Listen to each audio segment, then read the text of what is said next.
কয়েকদিন যাবৎ প্রচণ্ড বৃষ্টি, একেবারে ঘর থেকে বেরিয়ে হওয়া যাচ্ছে না।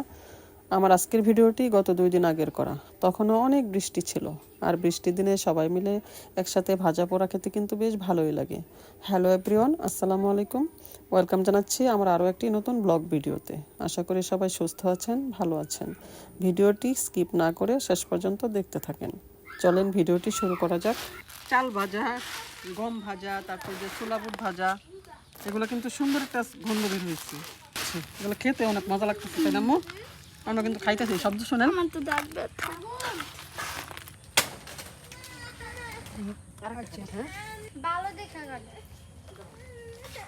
যেহেতু মাটিতে একটু কাদা ছিল, তাই 2টা কলা পাতা কেটে নিয়েছি যেন ভর্তাটা করতে সুবিধা হয়।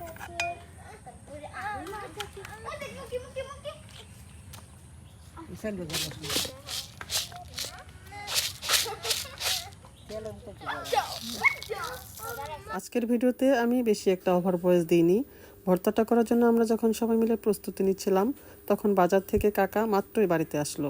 তাই কাকাকে বললাম আজকের ভাজা ভর্তাটা কাকাই আমাদেরকে করে দিবে। আমাদের ময়মনসিংহ অঞ্চলে আমরা কিভাবে এরকম ভাজা আইটেম দিয়ে ঝুরঝুরে ভর্তা বানাই আপনারা দেখতে থাকেন। আর আপনারা এইভাবে যদি কেউ ভর্তা বানিয়ে খান, অবশ্যই কমেন্টে জানাতে ভুলবেন না।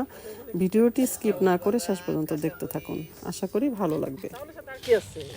চাউলের লগে চাউল ভাজা, গম, পরে ছিমের বিচি আর কি বুট,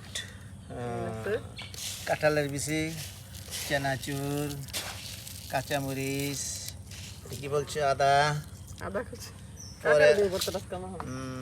পরে আছে পেঁয়াজ, ধনিয়ার পাতা,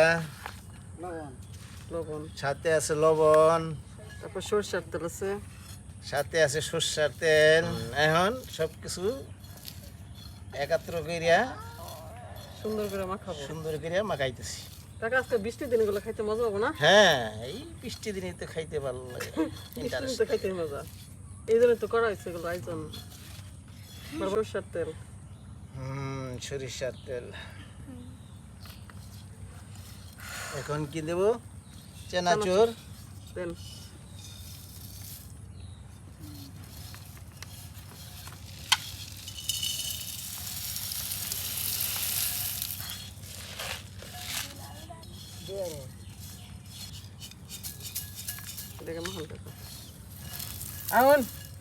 এখানে চাউল ভাজা, গম ভাজা, সিমের বিচি, ছোলা বুট, কাঁঠালের বিচি, ধনিয়া পাতা, কাঁচামরিচ, পেঁয়াজ, আদা কুচি সব ভর্তা করে।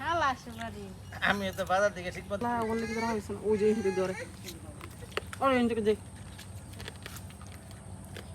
মাটি দাও। নাও নাও, দুই হাতে এক হাতে যাও না, আচ্ছা দুই হাতে দাও, দুই হাতে দাও। নাও, আচ্ছা আমি খাই না, আবার